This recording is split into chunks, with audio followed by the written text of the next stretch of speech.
Wow, this Terrence Gangster Williams, aka OG Giggity, aka Mr. Answer Right Back, aka Terrence New Orleans Williams, aka Terrence Civilian Williams. So I spoke with Lil Diesel, and I actually cannot run this up. First of all, shout out to Real Life Street Stars. I'm here at their studio.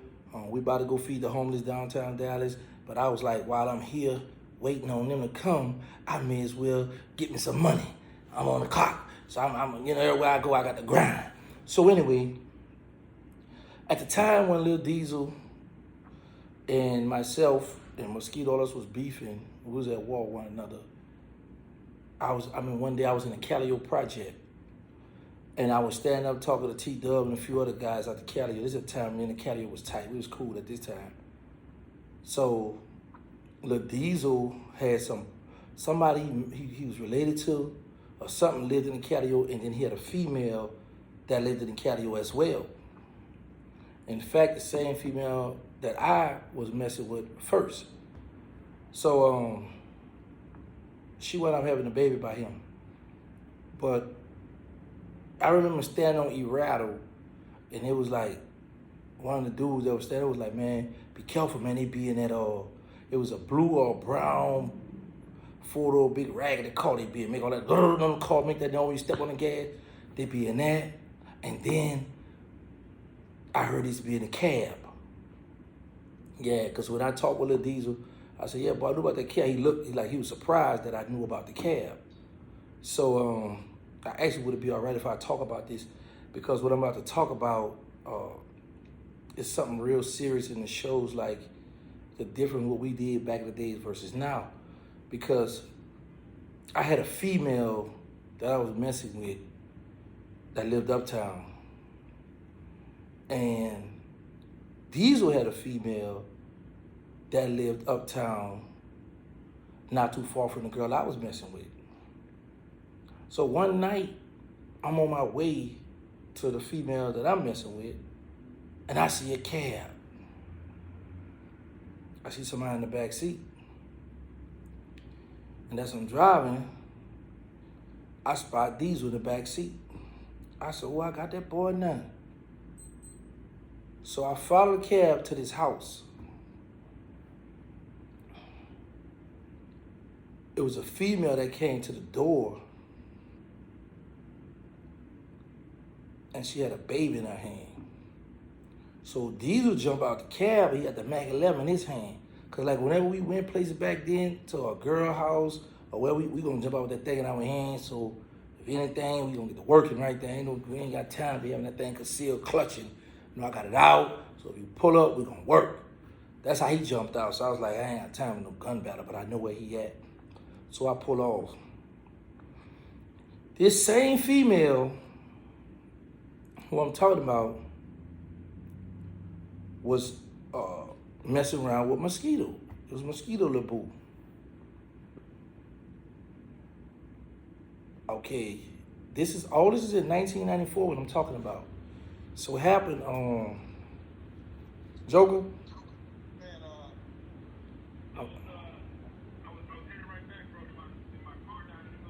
Don't worry, I'm doing a video right now anyway in y'all studio. All right. Yeah, that was Joker, one of the owners of Real Life. He running the late. That's cool. So where was I before I ruled interrupted by him? So the Mosquito started dating her. Fine lady, pretty. August of 1994, I went to jail for the murder. Diesel in jail for murder.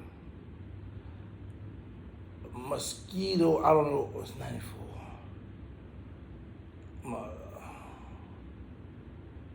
Was Mosquito out or was he in jail? I think Mosquito was out, but he was messing with another female at the time. So the female who I'm talking about, who Diesel was messing with, and Mosquito, I don't know, Mosquito had her first or after, whatever the case may be, but she was cool with a female that stayed next door to me in the project. So when I call home, I would be messing with my homegirl. Shout out to Red Angie. Shout out to Black Angie too. And K. Sean. I don't want to hear none of them out. So, shout out to Sally too. Rockin' my band, what's happening, boy? But anyway, I call home and Red Angel on the porch, so I'm put on there. They cussing me out, we playing and talking. So this other female had told my mother to call her when I called. So I calls, and she hit me with the, somebody like you, but I can't tell you. Y'all know when a female tell y'all that, what's going on, right? So I'm like, man, what's up, man? What's up? So girl, give me your number, call you. So I couldn't call her right away because back then in the past, you had to fill out a phone sheet, put the thing in, all that little goofy stuff. So I had got somebody else to call her on 3 weeks because I ain't want my mama in my business. Now I'm about to get me some phone sex done. I'm going for it. So we talking, come to find out it's her. So now I get out in January of '95. Yeah, Mosquito home, because me and Mosquito was together. Yeah, so Mosquito home, but he not messing with her no more at this time. He already had her already. So now I go by her. I go by this female house. It's a little boy in there running around. I said, whose son it is? That's Diesel little boy. Oh yeah? All right. I don't think none of it. And now, Diesel and I, we meet up for the Vlad in New York. He came with one of his homeboys and his son. Sound like 30-something years old, 30, something like that. And Diesel introduced me to his son. He said, son, this such and such.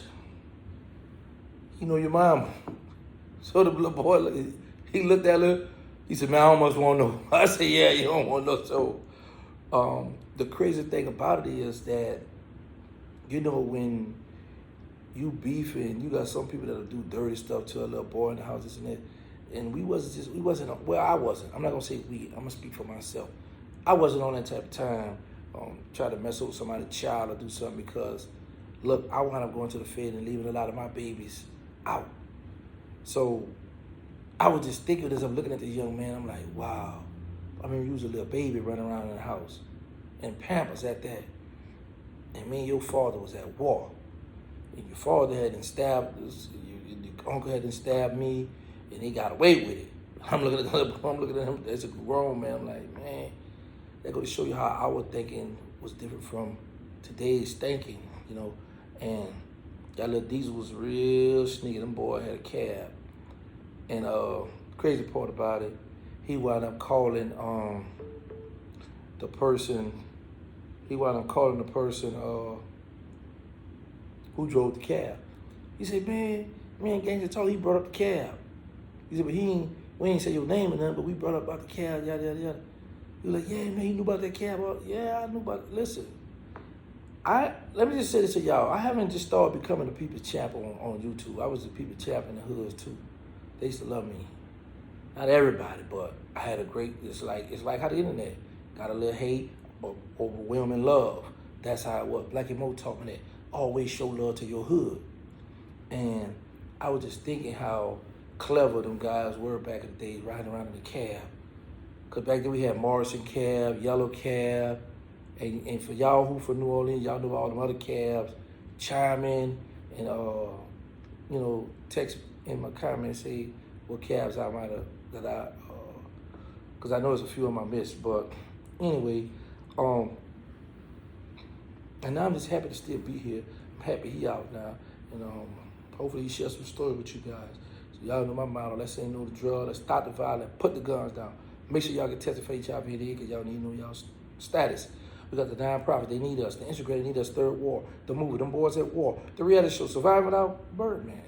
Shout out to my brother Crypto Jesus. Make sure y'all subscribe to his channel.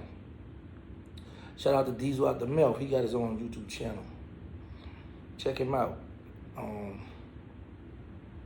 And shout out to my sister. She got Tracy's Essential on Amazon, Amazon store. Y'all go check it out. Shout out to my brother Keaton. Love you, bro. Shout out to Chris. Shout out to Shelly too, cause I don't hear their mouth either. Anyway, man. Also shout out to Vonda. Shout out to Gigi. Mwah.